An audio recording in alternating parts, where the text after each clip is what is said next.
अस्सलाम वालेकुम। मेरा नाम सजाद हुसैन है। जैसा कि आप जानते हैं कि हम सेलुलर स्ट्रक्चर्स को पढ़ रहे थे और कुछ स्ट्रक्चर्स को हमने पढ़ भी लिया, जैसा कि सेल मेम्ब्रेन हो गई, गाल्जी बॉडीज़, राइबोसोम्स, लाइसोसोम वगैरह। आज हम सेल की एक बहुत ही इम्पोर्टेंट इंट्रासेलुलर स्ट्रक्चर को पढ़ने जा रहे हैं, जिसको न्यूक्लियस कहते हैं। एक सेल में न्यूक्लियस बहुत ही इम्पोर्टेंट काम परफॉर्म कर रहा होता है। इन इम्पोर्टेंट काम की वजह से न्यूक्लियस को सेल का सेंटर भी कहते हैं, कंट्रोलिंग सेंटर, जो कि न्यूक्लियस के फंक्शन को कंट्रोल कर रहा होता है।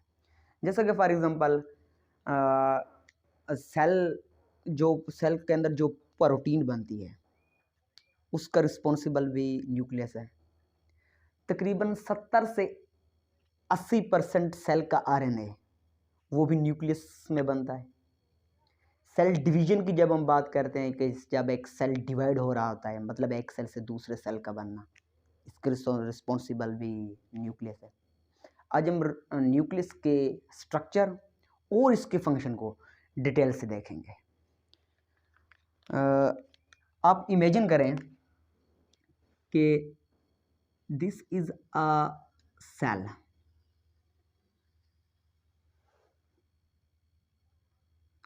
ये एक सेल है, ओके। ये एक सेल है। इस सेल के अंदर न्यूक्लियस मौजूद है। ये सब्ज कलर वाला ये न्यूक्लियस है। मैंने सिर्फ न्यूक्लियस को ड्रा किया है, लेकिन इसके अंदर और भी बहुत सारे स्ट्रक्चर्स मौजूद होते हैं, जैसे कि मैंने पहले भी कुछ स्ट्रक्चर्स आप लोगों को पढ़ाया है। क्योंकि हमने सिर्फ न्यूक्लियस की स्टडी करनी है, तो इसलिए मैंने यहाँ पर न्यूक्लियस को ड्रा किया है। अब मैं इस न्यूक्लियस को बाहर निकालने वाला हूँ।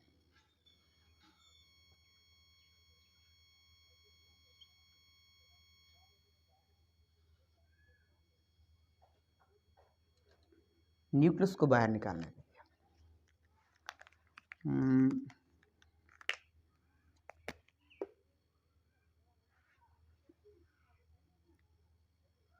एक बड़ा डायग्राम बनना चाहिए यहाँ पर न्यूक्लियस का, ताकि बेहतरीन तरीके की समझ आ सके आप लोगों को।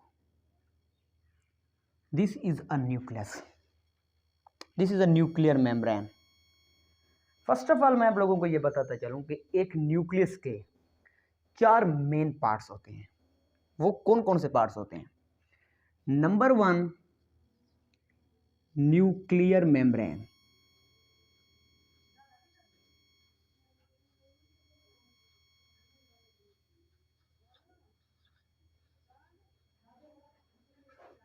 Nuclear membrane number 1 part. Number 2,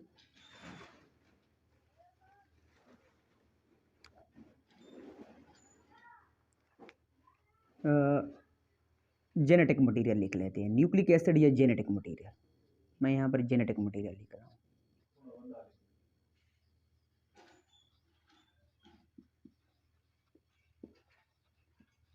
genetic material nucleus के अंदर, या ऐसा कह दें कि न्यूक्लियस जो है वो 4 मेन पार्ट्स पर मुश्तमिल होता है। Number 1, nuclear membrane, outer membrane. Number 2, genetic material जो कि न्यूक्लियस के अंदर मौजूद होता है। Number 3, nucleoplasm.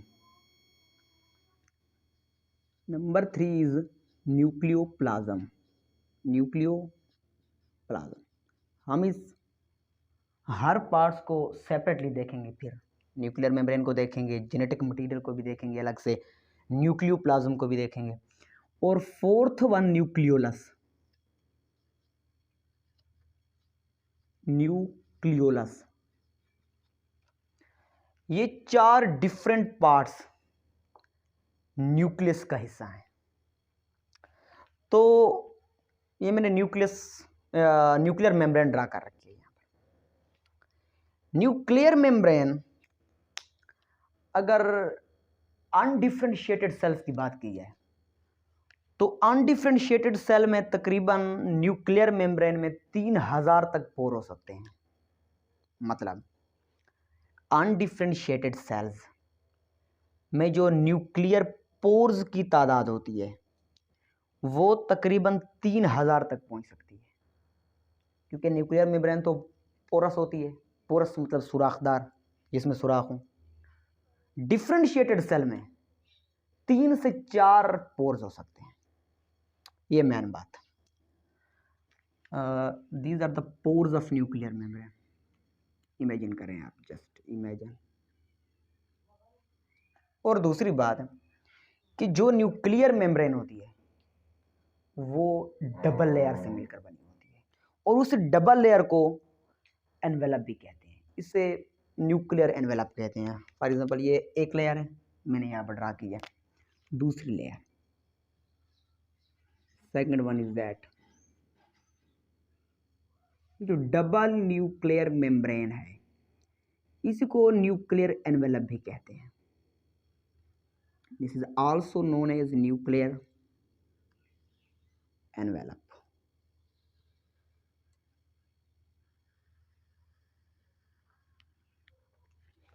also known as nuclear envelope।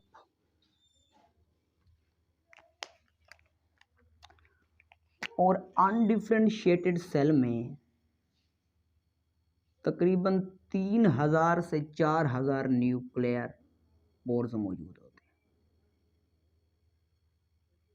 Undifferentiated cell में 3000 से 4000 न्यूक्लियर पोर्स मौजूद हो सकते हैं।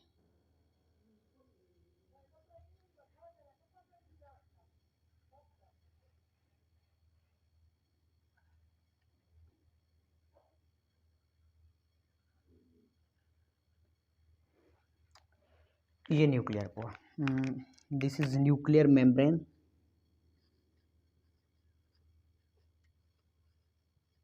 न्यूक्लियर मेम्ब्रेन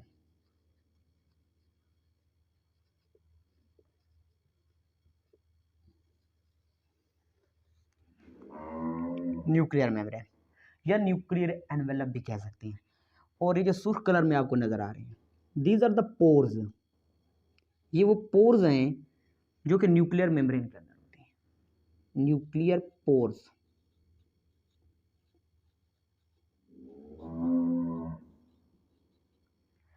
अब इन पोर्स का फंक्शन क्या है?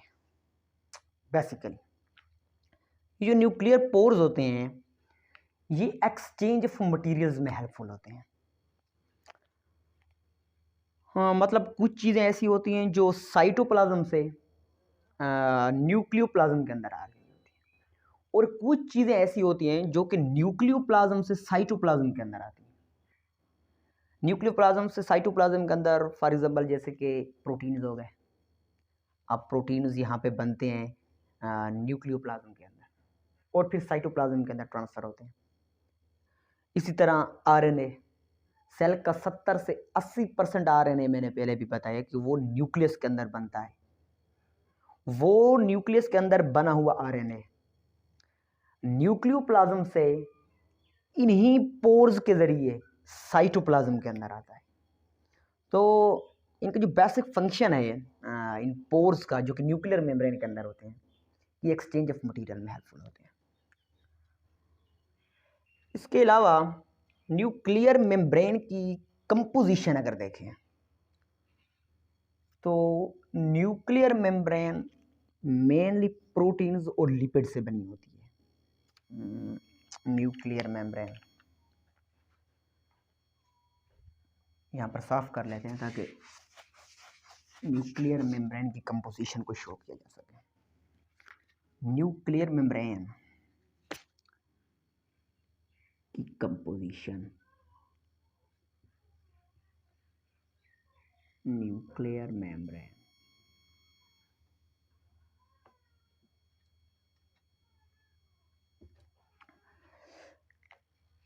न्यूक्लियर मेम्ब्रेन मेनली लिपिड्स और प्रोटीन से बनी होती है। Lipids plus proteins. Nuclear membrane is made up of lipids plus protein.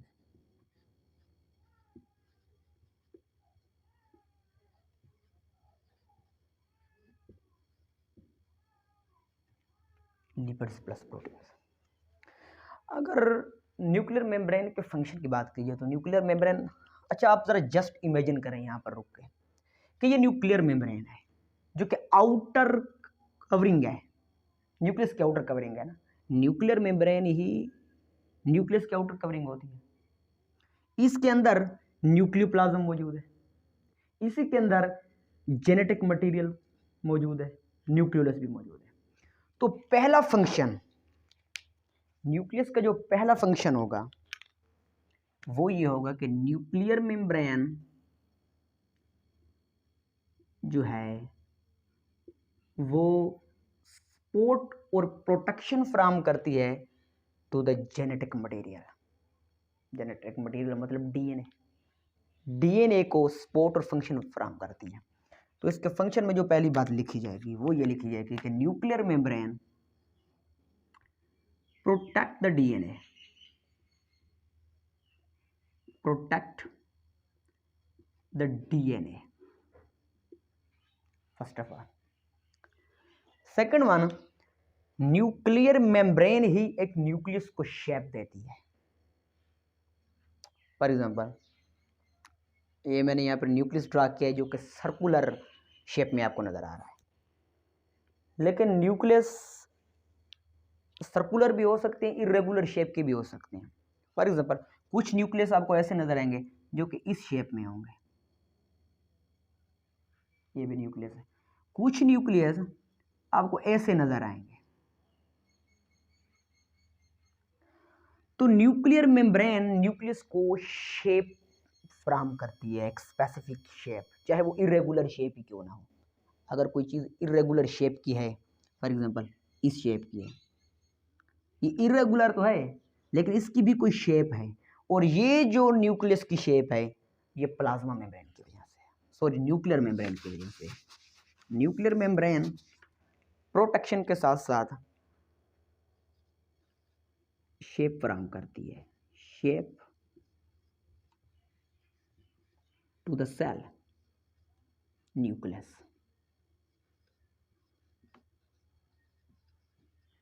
Shape to the cell nucleus या shape to the nucleus.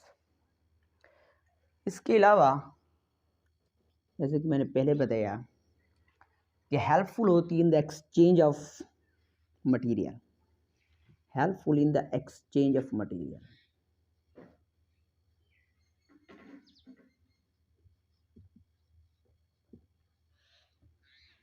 Helpful होती है in the exchange of material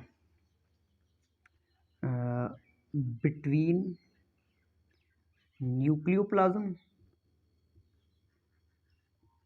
इस point को मैंने पहले भी एक्सप्लेन किया, nucleoplasm and cytoplasm.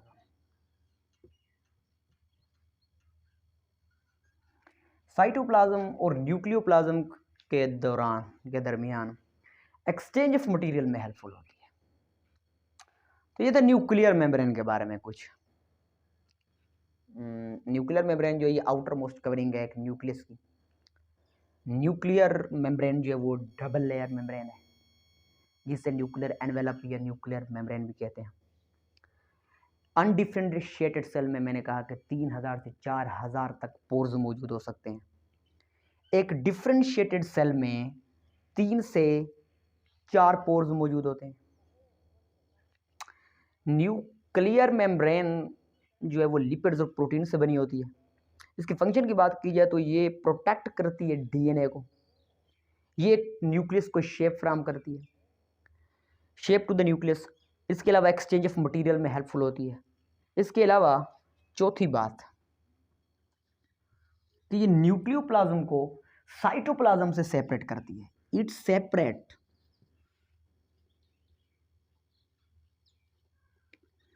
Separate the nucleoplasm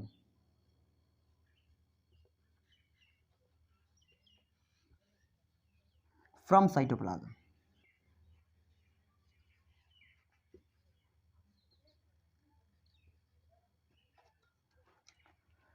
ये तो न्यूक्लियर मेम्ब्रेन है। इसके इर्द गिर्द का जो एनवायरनमेंट होगा वो तो साइटोप्लाज्म ही होगा, क्योंकि ये तो न्यूक्लियर मेम्ब्रेन है, ये तो प्लाज्मा मेम्ब्रेन तो नहीं है। अगर ये न्यूक्लियर मेम्ब्रेन है तो इसके इर्द गिर्द का जो एनवायरनमेंट होगा वो साइटोप्लाज्म होगा। तो इसका मतलब कि न्यूक्लियर मेम्ब्रेन जो है वो न्यूक्लियस में मौजूद प्लाज्मा को, मतलब न्यूक्लियोप्लाज्मा को साइटोप्लाज्म से सेपरेट करती है। तो ये थी न्यूक्लियर मेम्ब्रेन। अभी इस न्यूक्लियर मेम्ब्रेन के अंदर अगर हम और जूम आउट कर लें इसको तो हमें कुछ स्ट्रक्चर्स नजर आएंगे। वो कौन कौन सी स्ट्रक्चर हैं? सबसे पहले हमें एक नॉन मेम्ब्रेनिक स्ट्रक्चर नजर आएगी। नॉन मेम्ब्रेनिक स्ट्रक्चर, न्यूक्लियस के अंदर पहले हमें एक नॉन मेम्ब्रेनिक स्ट्रक्चर नजर आएगी जिसे न्यूक्लियोलस कहते हैं। न्यूक्लियोलस नॉन मेम्ब्रेनिक स्ट्रक्चर से मुराद ऐसी स्ट्रक्चर जिसके ऊपर कोई मेम्ब्रेन ना हो।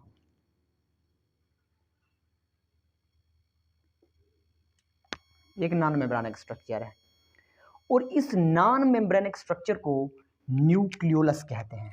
न्यूक्लियोलस मतलब न्यूक्लियस का न्यूक्लियस, न्यूक्लियोलस मतलब न्यूक्लियस का भी nucleus. This is a nucleus. अब इसके सेंटर में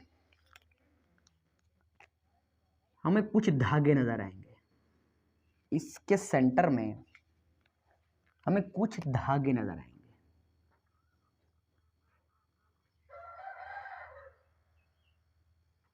उलझे हुए धागे, कुछ उलझे हुए धागे होते हैं इस तरीके से जो हमें नजर आएंगे।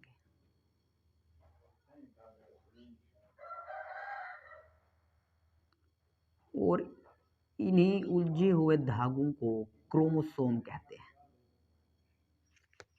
These are known as chromosomes. ये उलझे हुए धागे जो हैं इन्हें क्रोमोसोम्स कहते हैं। These are chromosomes.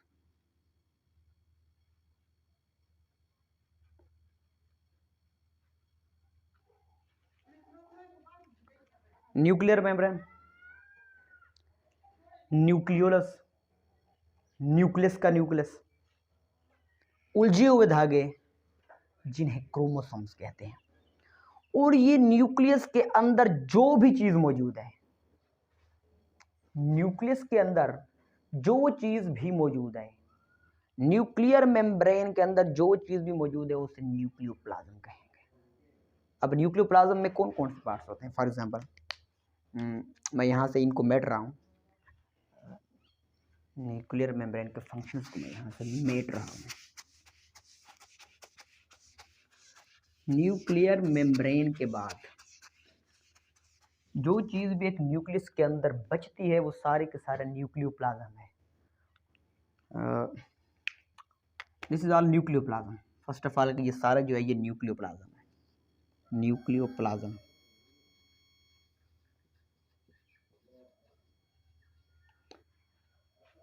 अभी यहाँ पर न्यूक्लियोप्लाज्म को देखते हैं।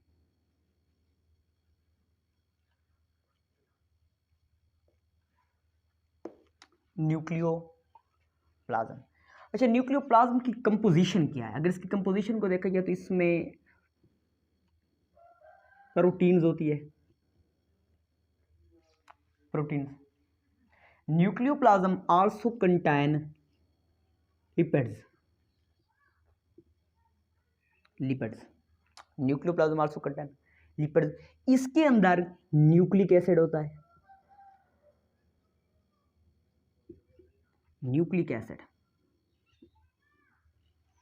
इसके अंदर मिनरल्स होते हैं, मिनरल्स आर आल्सो प्रेजेंट। तो ये सब चीजें मिलकर एक सेमी सॉलिड और ट्रांसपेरेंट न्यूक्लियोप्लाज्म को बनाती है। Semi solid and transparent nucleoplasm बनाएंगे जो कि न्यूक्लियर मेम्ब्रेन के अंदर आपको वाज़ेह तौर पर नजर आएगा। अब ये तो हो गया न्यूक्लियोप्लाज्म। न्यूक्लियोलस क्या चीज है? न्यूक्लियोलस को मैं बाहर निकाल कर बेहतरीन किस्म का बनाता हूँ यहाँ पर, ताकि वाज़ेह नज़र आए आप लोगों को,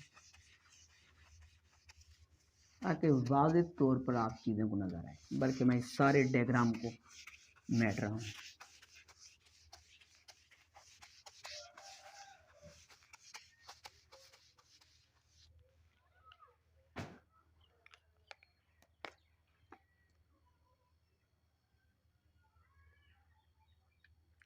न्यूक्लियस, ये न्यूक्लियस है। न्यूक्लियस के अंदर मैंने कहा आपको कि कुछ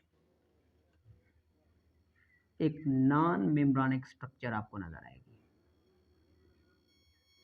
नॉन मेम्ब्रेनिक स्ट्रक्चर, बल्कि इसे स्ट्रक्चर भी कहना ठीक नहीं होगा, इसे एक खाना कह सकते हैं कि सेल के अंदर एक खाना मौजूद है, एक्सेप्ट इसे स्ट्रक्चर कहना भी ठीक नहीं होगा। ये सेल के अंदर एक खाना मौजूद है जिसे न्यूक्लियोलस कहते हैं। न्यूक्लियोलस को मैं अब बाहर निकाल रहा हूं, इसकी स्ट्रक्चर देखते हैं कि ये कैसे बना होता है।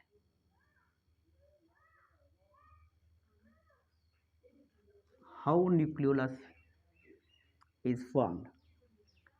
न्यूक्लियोलस के पहले बता दूं कि दो पार्ट्स होते हैं, दो पार्ट्स।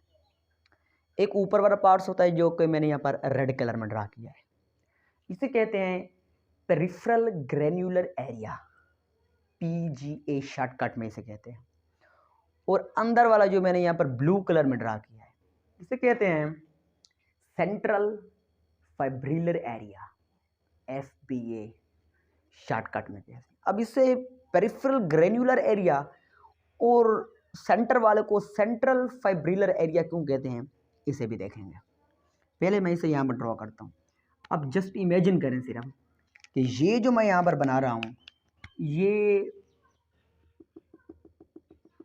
ऊपर वाला एरिया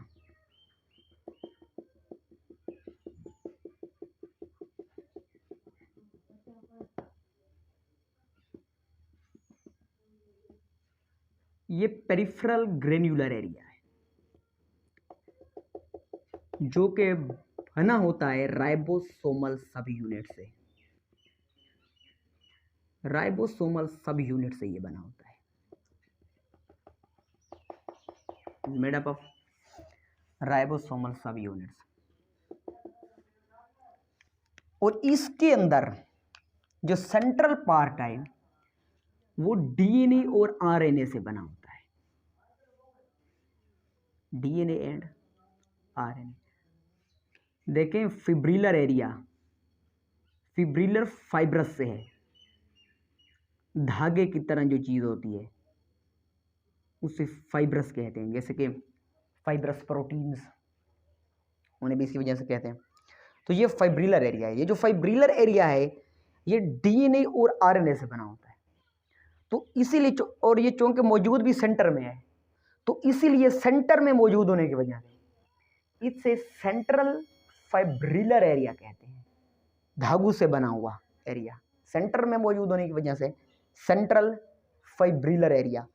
और ये साइड वाला, ये जो राइबोसोमल एरिया है, जो कि राइबोसोम्स से बना हुआ है, राइबोसोम्स की सब यूनिट से बना हुआ है, इसे पेरिफेरल ग्रेन्युलर एरिया कहते हैं, क्योंकि ये साइड पर मौजूद है, सेंटर की साइड पर मौजूद है। पेरिफेरल मानी साइड्स, पेरिफेरल का मतलब साइड्स होता है, और चूंकि ये साइड पर मौजूद है, और ग्रेन्युलर मतलब दानेदार, राइबोसोम्स की छोटी छोटी यूनिट से मिलकर बना होता है और दानों की तरह नजर आता है।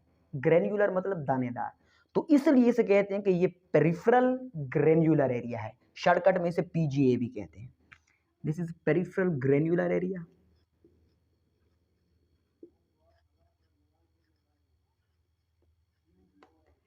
पेरिफेरल ग्रेन्युलर एरिया,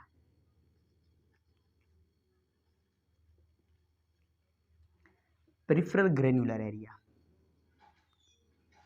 होप कि आप लोगों को समझ आ रही होगी कि इसे पेरिफेरल ग्रेन्युलर एरिया क्यों कहते हैं और इसे सेंट्रल फाइब्रिलर एरिया क्यों कहते हैं।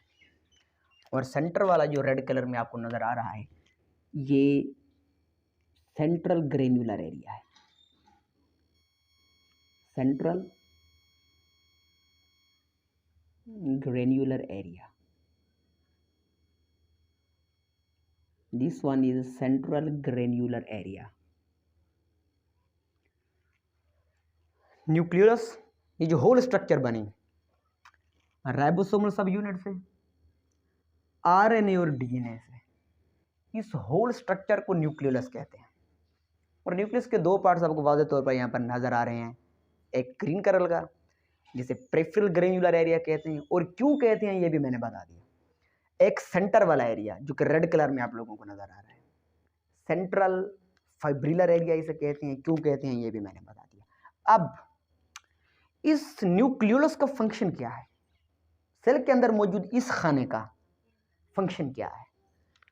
जब हम न्यूक्लियोलस के फंक्शन की बात करते हैं, जैसा कि मैंने पहले बताया कि एक सेल का 70 से 80% आरएनए न्यूक्लियस के अंदर बनता है, और न्यूक्लियस के अंदर फिर न्यूक्लियोलस में बनता है। इसके फंक्शन की अगर बात की जाए तो 70 से 80% जो न्यूक्लियस का आरएनए बनता है, न्यूक्लियोलस फंक्शन 70 से 80% न्यूक्लियस का जो सेल का जो आरएनए बनता है वो न्यूक्लियोलस बनाता है। फर्स्ट ऑफ ऑल कि it forms 70 to 80% RNA of cell. 70 to 80% RNA of the cell.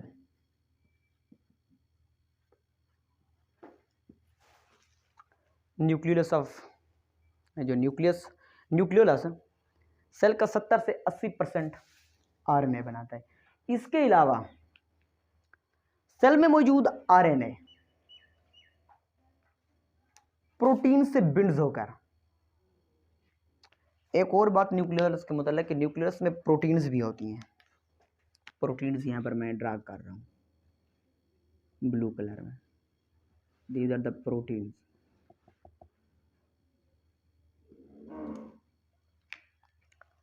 These are proteins.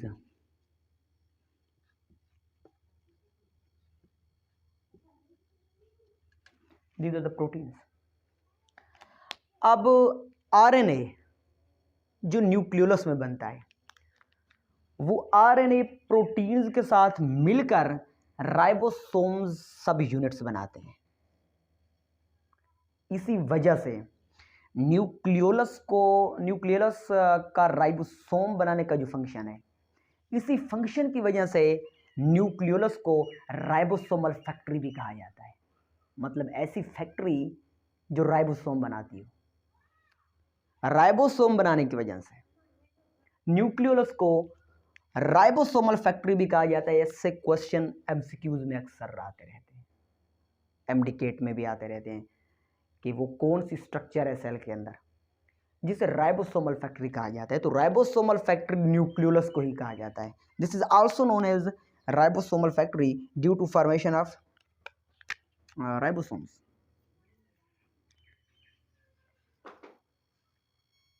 It forms ribosomes.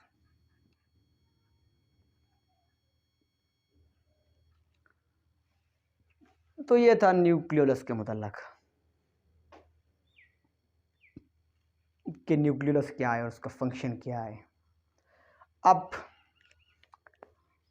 हम देखने वाले हैं न्यूक्लियोलस के थर्ड पार्ट को, जिसे न्यूक्लियोप्लाज्म कहा जाता है। और न्यूक्लियोप्लाज्म के मुतालिक मैंने आपको पहले भी बताया कि न्यूक्लियोप्लाज्म क्या है। न्यूक्लियर मेम्ब्रेन के अंदर सेमी सॉलिड और एक ट्रांसपेरेंट न्यूक्लियोप्लाज्म मौजूद होता है। और न्यूक्लियोप्लाज्म के कंपोनेंट्स भी मैंने आपको बताया कि उसमें प्रोटीन्स होता है, उसमें लिपिड्स मौजूद होती है। न्यूक्लियोप्लाज्म के अंदर न्यूक्लिक एसिड मौजूद होता है, जेनेटिक मटेरियल, और ये न्यूक्लियोलस भी उसी न्यूक्लियोप्लाज्म का हिस्सा है। ये न्यूक्लियोप्लाज्म है। तो इसका जो फोर्थ पार्ट है और बहुत ही इंपॉर्टेंट पार्ट, एक सेल का इंपॉर्टेंट स्ट्रक्चर, मैंने कहा कि आज हम सेल की एक इंपॉर्टेंट स्ट्रक्चर को देखने वाले हैं, और वो इंपॉर्टेंट स्ट्रक्चर न्यूक्लियस थी। और अब न्यूक्लियस में इंपॉर्टेंट पार्ट जेनेटिक मटेरियल। जिसने क्रोमोसोम्स कहते हैं। क्रोमोसोम्स को देखेंगे कि इसकी स्ट्रक्चर कैसी है और क्रोमोसोम्स का फंक्शन क्या है, क्रोमोसोम्स को डिस्कवर किसने किया था, ये सब चीजें। अगर क्रोमोसोम्स की डिस्कवरी की बात की जाए तो क्रोमोसोम्स को वेल्डर फ्लेमिंग ने डिस्कवर किया था। If we talk about the discovery of the chromosomes, कि डिस्कवरी कब और किसने की, डिस्कवरी ऑफ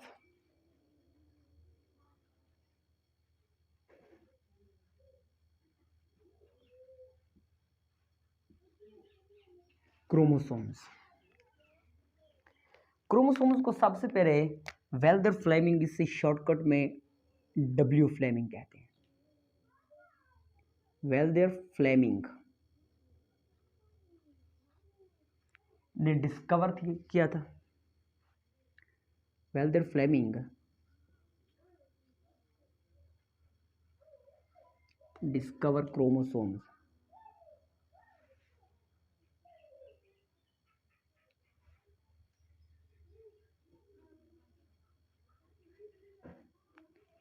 कब? 1831 में। देखिए, डब्ल्यू फ्लेमिंग ने क्रोमोसोम्स को डिस्कवर किया 1831 में, 1831, 1831 में। लेकिन ये जो नाम है क्रोमोसोम, ये नाम फिर किसी और साइंटिस्ट ने आकर रखा, और उस साइंटिस्ट का नाम था वॉल्डेयर, WALDYER। नाम वॉल्डेयर ने रखा, लेकिन डिस्कवर फ्लेमिंग ने किया, नाम कोई और रख रहा है, वॉल्डेयर। और ये जो इसका हेरिडिटरी फंक्शन है कि क्रोमोसोम्स के अंदर ही हेरिडिटरी मटेरियल, मतलब कि क्रोमोसोम्स के अंदर ही सारी की सारी जेनेटिक इंफॉर्मेशन मौजूद होती है। ये जो जेनेटिक इंफॉर्मेशन, या ऐसा कह सकते हैं कि ये जो हेरिडिटरी फंक्शन है क्रोमोसोम्स का, ये एक और साइंटिस्ट ने डिस्कवर किया, और उस साइंटिस्ट का नाम था सूटन।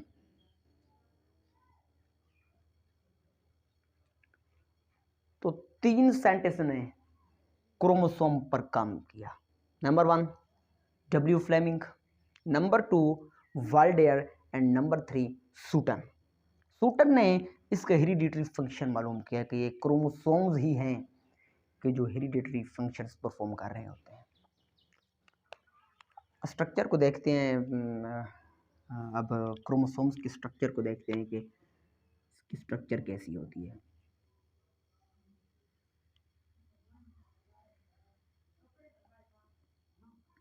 सबसे पहले थोड़ा सा मजीद क्रोमोसोम के मुताबिक, कि जब सेल डिवाइड नहीं हो रहा होता, रेस्टिंग फेज में होता है, या जब एक सेल ग्रोथ फेज में होता है, मतलब उस मरहले में जब एक सेल जिसामत में बढ़ रहा होता है, उस दौरान ये जो क्रोमोसोम्स हैं आपको उलझे हुए धागों की सूरत नजर आएंगे। जैसे कि मैंने पहले भी बनाया था, इस किस्म के आपको नजर आएंगे, उलझे हुए धागों की सूरत, उलझे हुए धागों की सूरत। लेकिन उस वक्त जब एक सेल डिवाइड नहीं हो रहा होता, बल्कि रेस्टिंग फेज में होता है या ग्रोथ फेज में होता है। ग्रोथ फेज मतलब ऐसा फेज जब एक सेल जिसामत में बढ़ रहा होता है, ग्रो कर रहा होता है, ऐसे नजर आएंगे। और इस हालत में जो क्रोमोसोम अभी इस हालत में मौजूद है, इस दौरान क्रोमोसोम को कहते हैं क्रोमैटिन नेटवर्क। ये जो उलझे हुए धागों की सूरत क्रोमोसोम्स आपको नजर आ रहे हैं ड्यूरिंग रेस्टिंग फेज, इस फेज में क्रोमोसोम्स को कहते हैं chromatin network.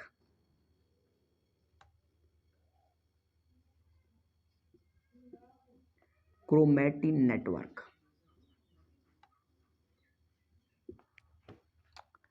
Chromatin network, network मतलब जाल, क्रोमैटिन क्रोमोसोम्स का नेटवर्क, मतलब क्रोमोसोम्स का जाल न्यूक्लियर मेम्ब्रेन के अंदर, जब एक सेल रेस्टिंग फेज के अंदर होता है। अब जब एक सेल को डिवाइड होना होता है,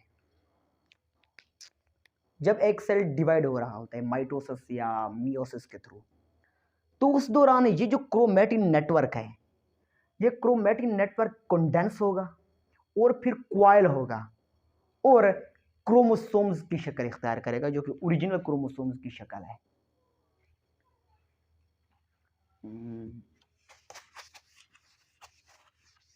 कैसे ये कैसे कंडेंस और क्वाइल होता है?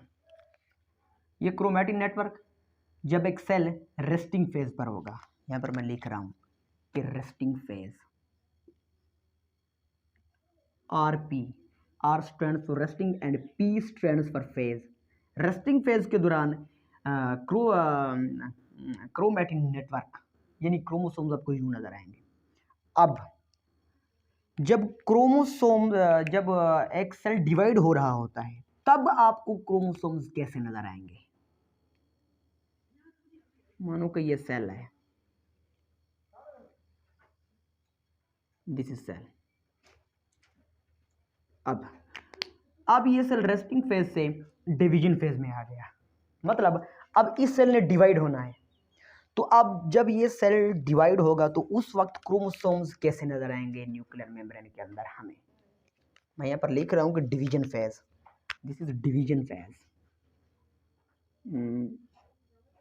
डी डिवीजन के लिए लिख रहा हूँ और P phase, D stand for division and P stand for phase. Division phase के दौरान सबसे पहले मैंने कहा कि ये कंडेंस होंगे, फिर क्वाइल्ड होंगे और क्रोमोसोम बनाएंगे। कैसे? मैं यहाँ पर बना रहा हूँ कि ये जो है these are the chromosomes।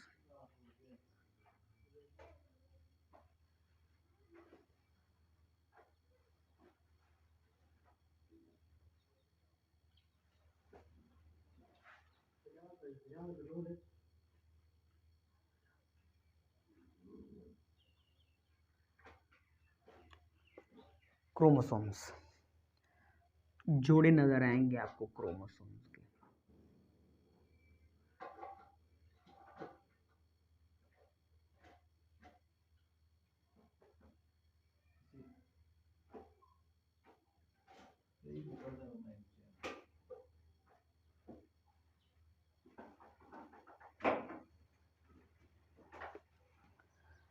देखिए जब एक सेल डिवाइड हो रहा होगा, अब फर्क देखें आप लोग, यहां पर क्रोमोसोम्स को देखें और यहां पर देखें। ये रेस्टिंग फेज था कि जब क्रोमोसोम्स सेल के अंदर नेटवर्क की फॉर्म में मौजूद थे और उस वक्त क्रोमोसोम्स को क्रोमैटिन नेटवर्क कहा जाता था। अब ये आप देख सकते हैं कि कितना चेंज आ गया है इनकी शेप में। अब ये क्रोमोसोम्स, इनके अंदर क्रोमोसोम्स जो है दरअसल क्वाइल्ड हुए होते हैं। क्रोमोसोम्स कंडेंस और क्वाइल्ड हुए होते हैं, condense and coiled.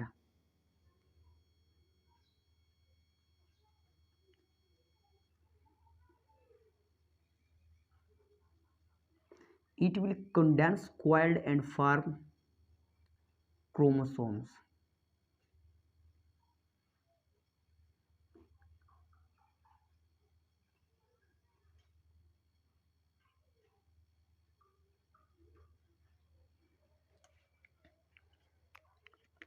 These are chromosomes. This is chromatin network.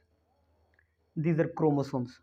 अब इस एक क्रोमोसोम को मैं बाहर निकाल रहा हूँ ताकि इनके स्ट्रक्चर को देख सकें कि कैसे नज़र आते हैं ये। अब इमेजिन करें कि मैं इसको यहाँ से निकाल रहा हूँ।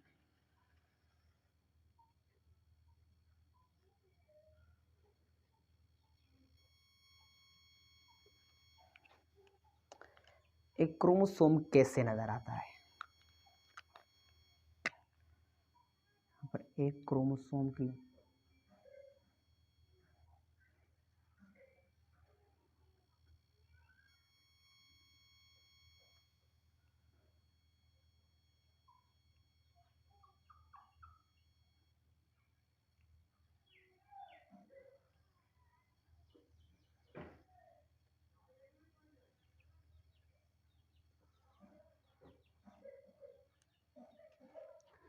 This is a chromosome. उम्मीद करता हूँ कि आप लोगों को समझ आ रही होगी, लेकिन अगर वीडियो को पूरा देखेंगे तो मैं इस बात की गारंटी देता हूँ कि आप लोगों को समझ आएगी। और अगर जहाँ से आप लोगों को समझ ना आए, आप कमेंट करके ज़रूर बताना, मैं फिर दोबारा वापस आऊँगा और आप लोगों को समझाऊँगा। लेकिन अगर वीडियो जो बंदा पूरी देखेगा उसको समझ आने की गारंटी मैं लेता हूँ। This is chromosome. ये जो आर्म आपको नजर आ रहे हैं क्रोमोसोम्स के अंदर, 1 2 3 4, इन आर्म्स को कहते हैं chromatids. These arms are known as chromatids. इन आर्म्स को क्रोमैटिड्स कहते हैं।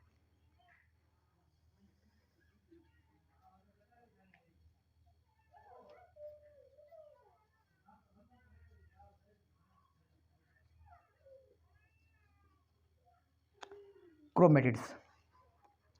अब ये जो सेंट्रल एरिया है, ये जॉइंट आपको नजर आ रहा है, जोड़ कि जहां पर ये क्रोमैटिड्स अटैच हुए हैं, इस एरिया को कहते हैं centromere. This area is known as centromere.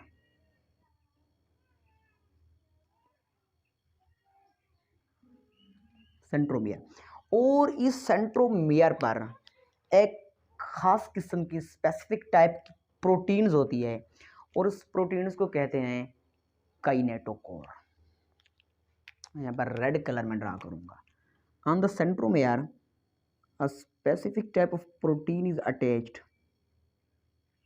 and the name of such protein is kinetochore. जो रेड कलर में आप लोगों को नजर आ रही है,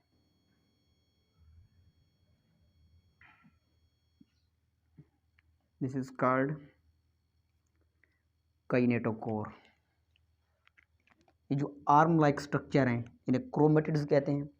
ये जॉइंट यहाँ पे आर्म्स जहाँ पर फ्यूज हो रही हैं उसे सेंट्रोमियर कहते हैं, और सेंट्रोमियर पर काइनेटोकोर मौजूद होती है। This is kinetochore.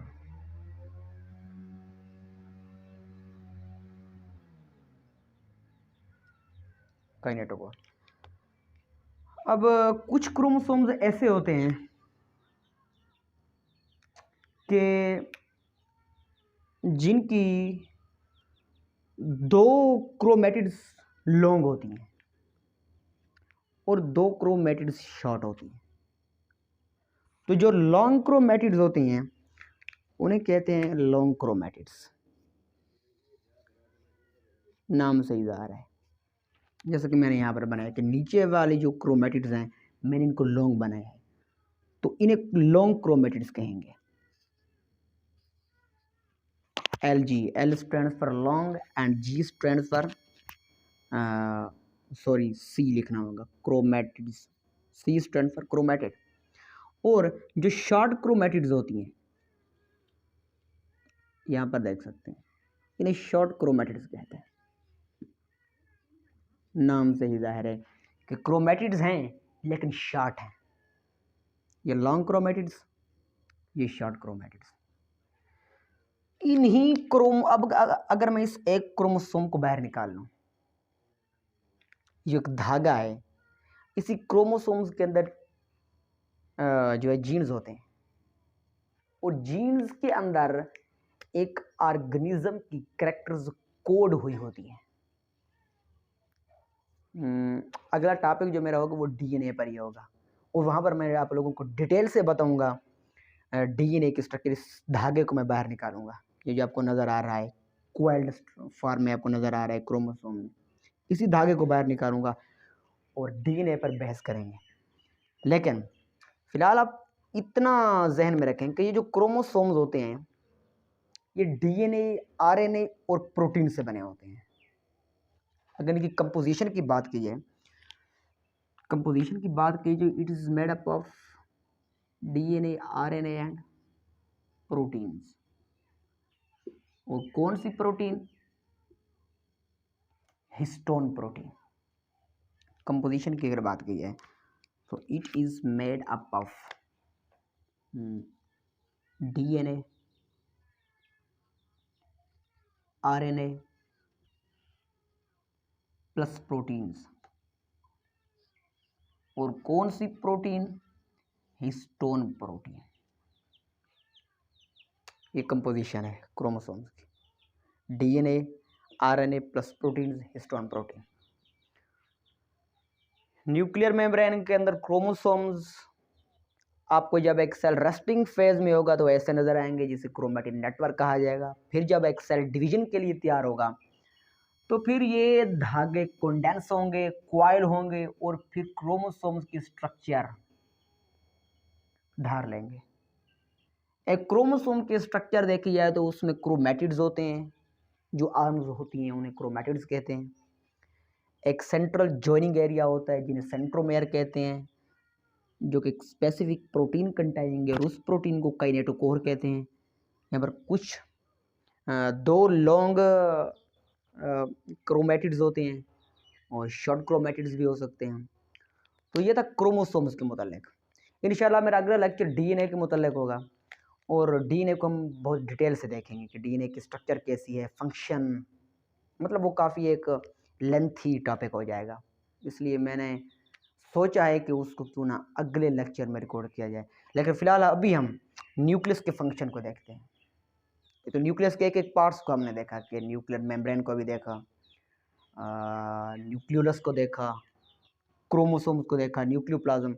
अब हम न्यूक्लियस का फंक्शन देखेंगे कि न्यूक्लियस कौन कौन सा फंक्शन परफॉर्म कर रहा होता है, क्यों न्यूक्लियस इतना इम्पोर्टेंट है एक सेल में।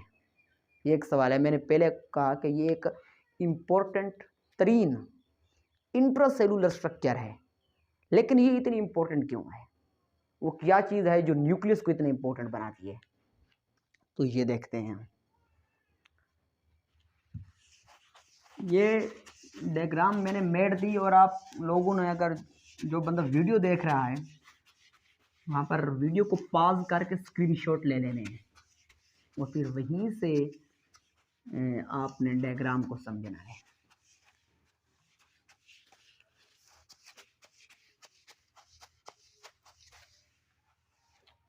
Now, what are the function of nucleus? How much functions nucleus perform? Function of nucleus.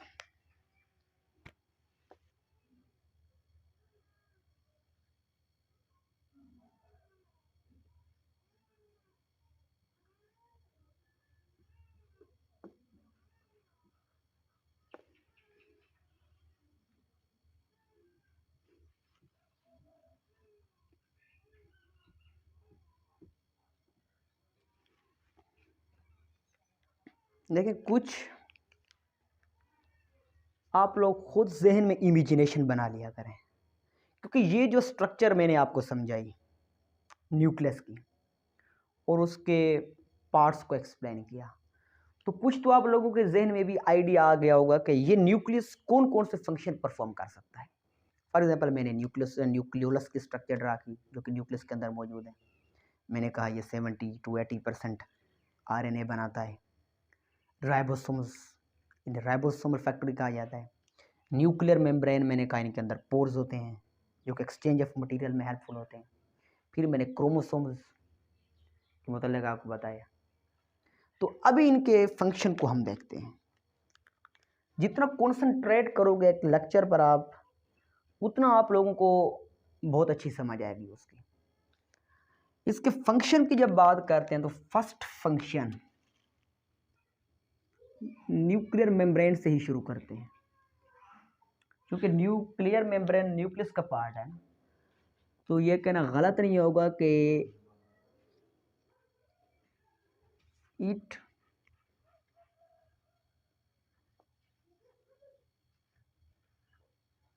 helps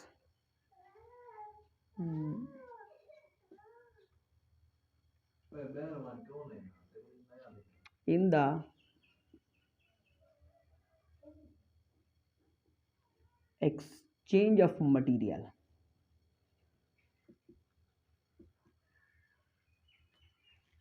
between nucleoplasm and cytoplasm. Cytoplasm और न्यूक्लियोप्लाज्म के दरमियान एक्सचेंज ऑफ मटेरियल होता रहता है। मैंने पहले भी आपको बताया, कुछ चीज़ें ऐसी होती हैं जो न्यूक्लियोप्लाज्म के अंदर आ रही होती हैं, कुछ चीज़ें ऐसी होती हैं जो न्यूक्लियोप्लाज्म से साइटोप्लाज्म में जा रही होती हैं, और वो न्यूक्लियर मेम्ब्रेन के पोर से ही होकर जाती हैं। तो मतलब कि न्यूक्लियर मेम्ब्रेन का ये फंक्शन है कि ये मटेरियल्स के एक्सचेंज में हेल्पफुल होती है। सेकंड वन, न्यूक्लियस के अंदर जेनेटिक मटेरियल मौजूद होता है। जेनेटिक मटेरियल कौन सा मटेरियल?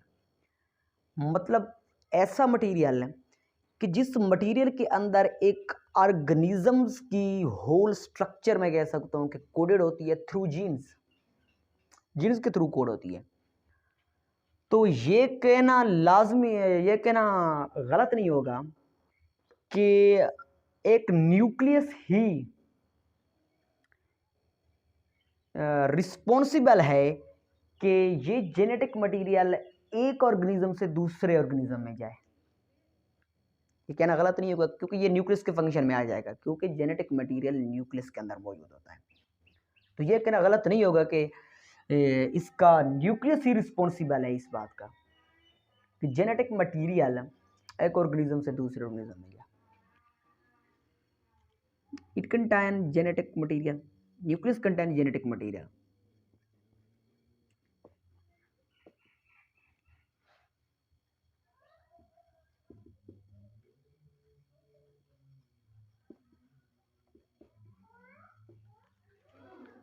इसके अंदर जेनेटिक मटेरियल होता है। Number 3, most of the RNA, most of the ज़्यादातर सेल का most of the RNA of cell synthesized here, यहाँ पर बनता है। कहाँ पर बनता है वो मैंने आपको पहले बता दिया, सिंथेसाइज्ड हेयर। ज़्यादातर जो है एक सेल का आरएनए होता है वो न्यूक्लियस के अंदर ही बनता है। न्यूक्लियस के अंदर ही राइबोसोम्स बनते हैं।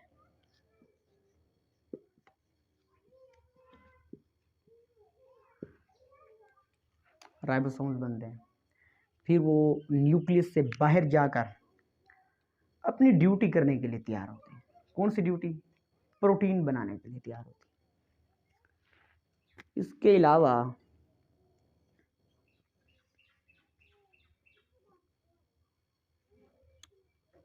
न्यूक्लियस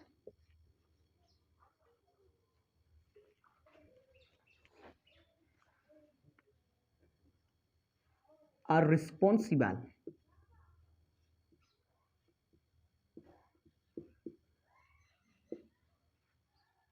या ऐसा कह सकते हैं कि न्यूक्लियस एक सेल की एक्टिविटीज को कंट्रोल कर रहा होता है। कौन कौन सी एक्टिविटीज? फॉर एग्जांपल सेल का डिवाइड होना,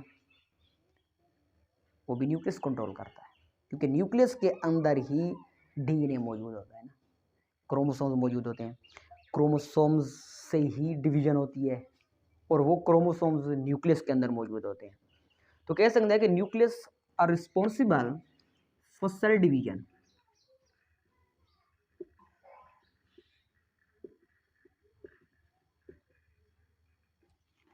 देखिए, हमें मौजूद कई कैरेक्टर्स को जो है न्यूक्लियस कंट्रोल कर रहा होता है। फॉर एग्जांपल मैं कहता हूँ कि मेरी आंखों का कलर, मैं कहता हूँ कि मेरी आंखों का कलर ब्लू है, तो ये मेरी आंखों के कलर का ब्लू होना ये क्रोमोसोम में मौजूद जीन्स कोड कर रहे होते हैं कि इस बंदे के आंखों का जो कलर है वो ब्लू होना चाहिए। मैं कहता हूँ कि मेरे बालों का रंग काला है, तो ये जो मेरी ट्रेट्स हैं इनको कंट्रोल कर रहा है न्यूक्लियस। न्यूक्लियस क्यों? क्योंकि न्यूक्लियस के अंदर क्रोमोसोम्स होते हैं और क्रोमोसोम्स पर ही जीन्स होते हैं। तो ये कहना गलत नहीं होगा कि न्यूक्लियस ही कंट्रोल कर रहा होता है। मेरी हाइट, इसको न्यूक्लियस कंट्रोल कर रहा होता है। nucleus is are responsible for cell division, and also it controls the traits.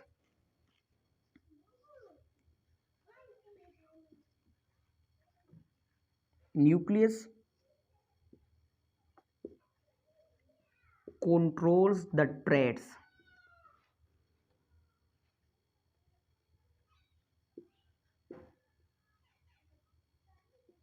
an organism. एक ऑर्गेनिज्म के ट्रेट्स को न्यूक्लियस कंट्रोल कर रहा होता है। तो यह था न्यूक्लियस के फंक्शन, और इंशाल्लाह मिलते हैं अगले लेक्चर में। अगले लेक्चर में मिलते हैं डीएनए के साथ। ज़िंदगी बाकी तो डीएनए के स्ट्रक्चर को देखेंगे, उसके फंक्शन को भी देखेंगे। जो बंदा मेरे चैनल पर न्यू आया है, काइंडली वो मेरे चैनल को सब्सक्राइब कर ले, और आप लोग वीडियो देखें। जहाँ से भी आप लोगों को समझ नहीं आ रही, आप कमेंट में बताएं, इंशाल्लाह मैं आपको दोबारा से वो समझाऊंगा। मैंने इसमें हर चीज़ तकरीबन एक्सप्लेन की है एफएससी की लेवल तक, फर्स्ट ईयर के लेवल तक, क्योंकि मैं एफएससी के बुक से ये पढ़ा रहा हूँ आपको। तो फिर भी आप लोगों को जहाँ से समझ ना आए, आप कमेंट करके बता देना, मैं इंशाल्लाह दोबारा आपको बताऊँगा। अल्लाह हाफ़िज़।